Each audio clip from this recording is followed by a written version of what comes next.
The modern AAA video game industry is based around the idea of following trends and monopolizing the market with yearly releases and large marketing campaigns.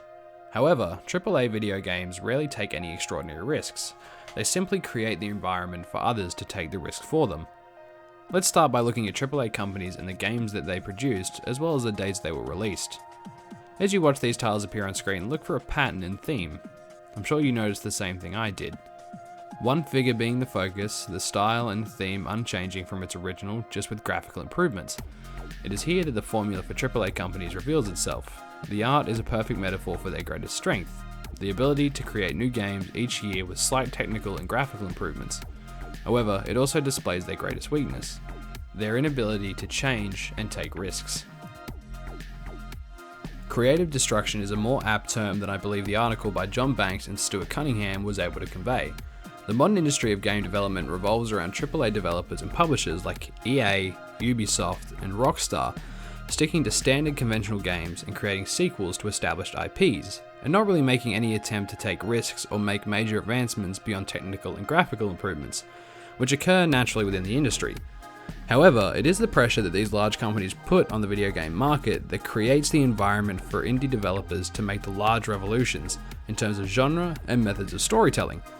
Indie developers are designed at their core to take risks, due to their unique culture being based around the passion of making video games rather than the monetary gain. Many indie developers follow a different economic model than most large companies by following the process of self-reinvestment. Indie development is based on a long-form method of creating multiple small games with little to no external revenue raising to fund a larger final project. While AAA companies are based around getting investments from external sources and are hoping said investors will reinvest in their next project. This leaves AAA companies in a disadvantaged position in comparison to indie developers, as they have to cater to their investors, while indie developers cater to themselves and their creative direction. It is often this dedication to a company's own creative direction that can be the main drawing point for people to play their game, as the consumer can see the level of dedication and passion put into any one game or project. This creates a unique connection between indie developers and their player base, which plays on both groups' passions for video games. The smaller indie format of game development also allows indie developers to more directly cater to their player base with little to no external interference. A small indie development company by the name of Motion Twin is a perfect study in all of the aforementioned subjects, from their unique team structure and approach to the modern industry of video game development, and their unwillingness to follow industry standard procedure, their brave decisions winning them an Action Game of the Year award.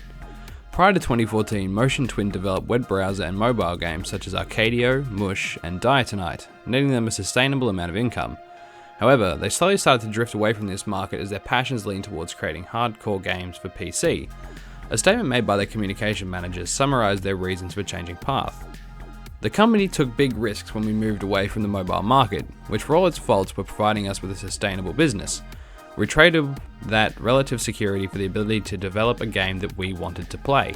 This change in direction led them to create one of the most critically acclaimed games of 2017 and 2018, Dead Cells, which demonstrated perfectly that a different approach to game development and the willingness to take risks can have an amazing effect on the gaming community. Dead Cells development also demonstrated the flaws of AAA production and the benefits of self-driven, independent development.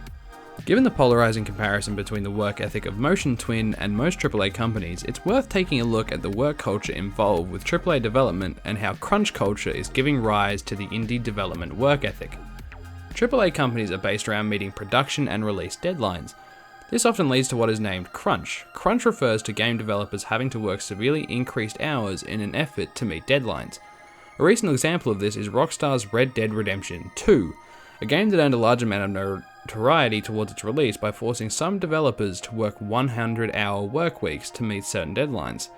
This idea of crunch culture is forcing many developers to move away from the AAA industry and involve themselves in the less toxic and overall less taxing method of indie development, and causing them to adopt the take-your-time development ideals.